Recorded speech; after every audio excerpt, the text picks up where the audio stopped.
For years now, there have been more and more stories that depict the same thing.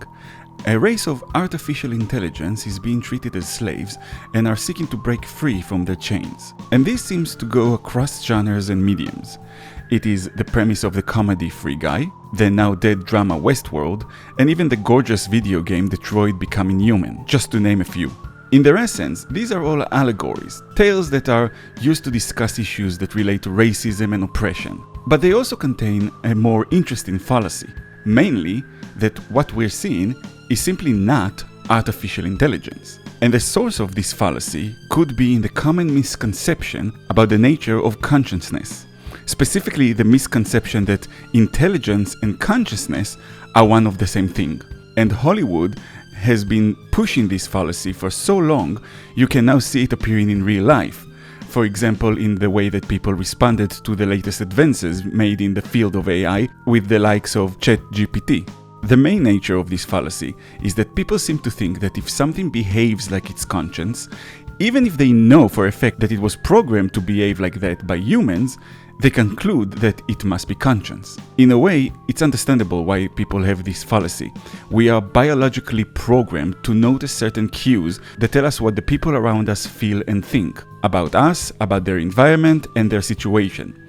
It's a fundamental skill for a social creature that our brains learn to do when we are infants. We need it to be able to communicate with others, to be able to create meaningful connections, to be able to detect danger, to be able to survive and prosper. And when it's not there, it can make life very difficult. For example, several types of autism are expressed in the person not being able to pick up on these cues and therefore has a difficulty functioning in society. And those cues are numerous and can be of different types. Facial cues is one form. Another is the way we use language. AI is programmed to imitate these cues, the very cues that our brains are programmed to look for, in order to give us the illusion that we are talking to another member of our society, a conscious human like us. ChatGPT is an example for a language algorithm trained to imitate what we would consider natural language.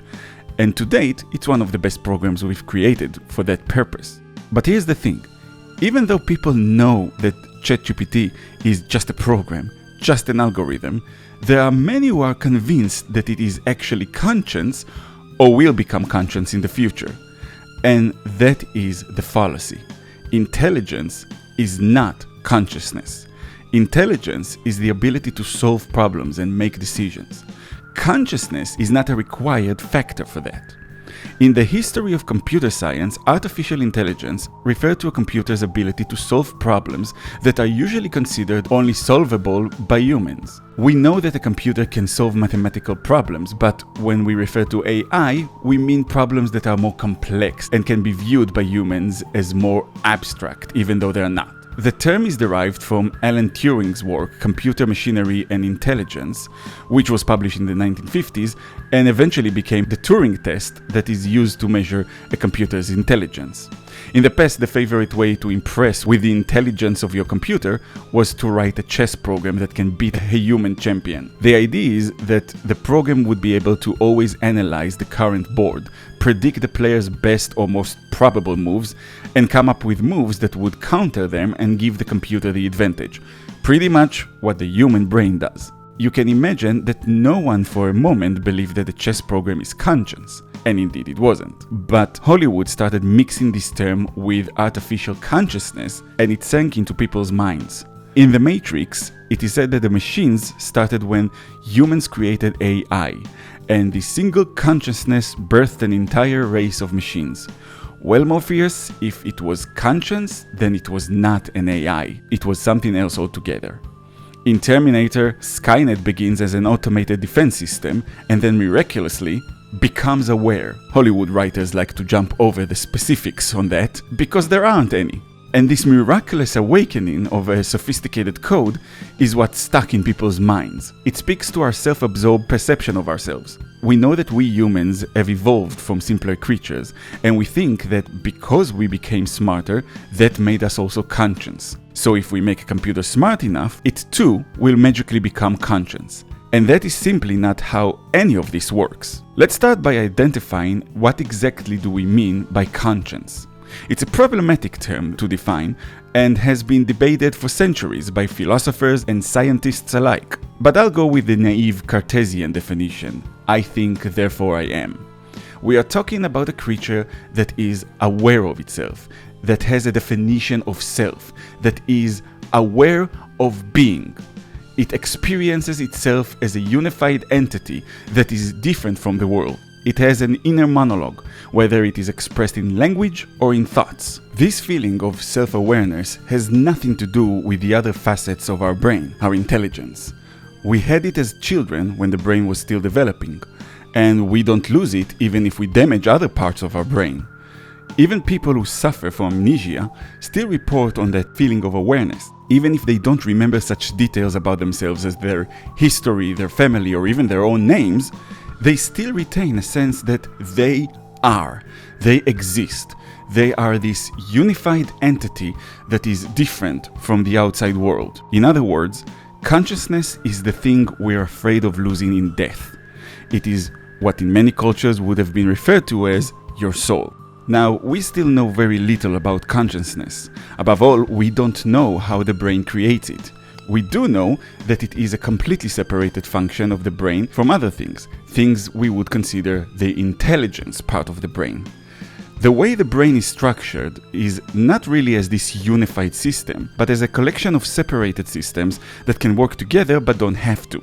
A cool and a little sad example of this is that when people lose an eye, they experience a reduction in their sight, they feel like they've lost something.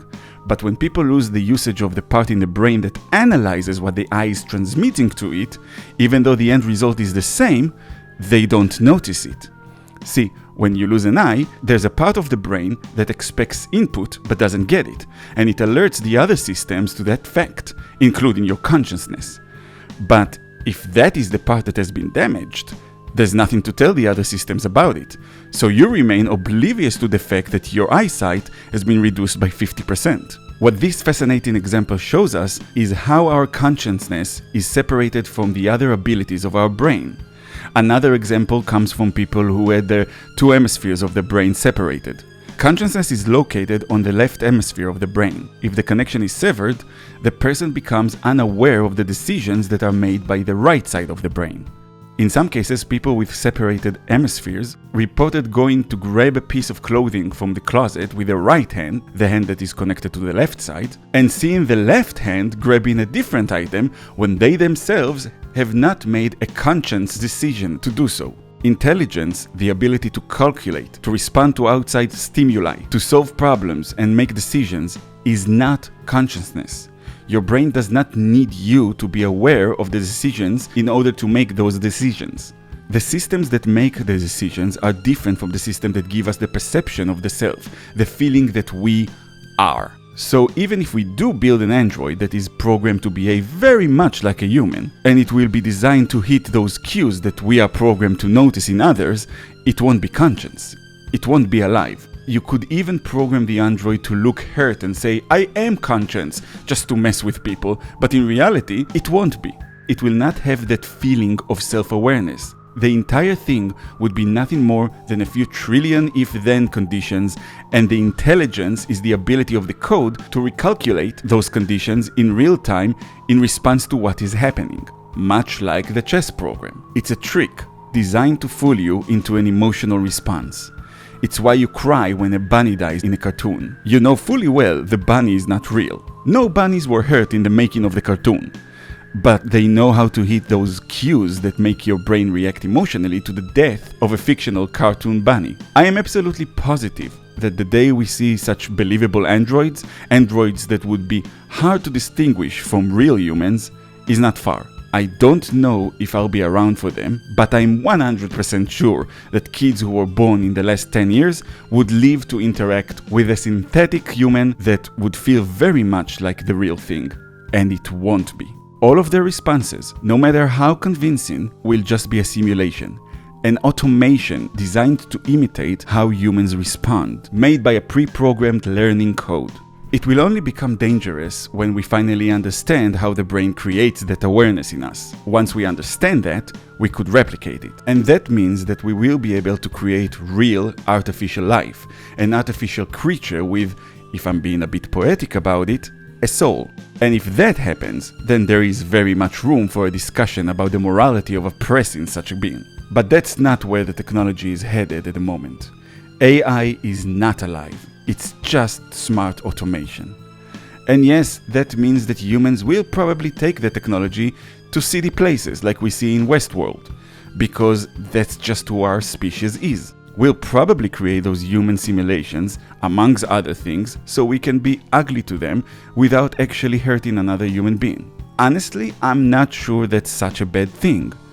I think denying that we are in our core a violent and mean creature has caused more damage in our history than embracing this truth and finding healthy ways of getting it out of our systems without inflicting it on others. In my mind, a park like Westworld would actually lower crime rates. It will be an outlet to people's darker desires and allow them to be more sociable, compassionate, and fair in their real life. But here's another truth about our species. As well as being violent and mean, we're also kind and generous and empathetic and loving. Those androids will also be used to train first responders, teachers, carers, to give company to those who are otherwise lonely, to make life richer, kinder, and more colorful. They could be used in disaster areas, in find and rescue missions. They could be used as surgeons, more capable and accurate than any human hand, unbothered by long hours, untouched by self-doubt or mental issues. And what is so bad about that?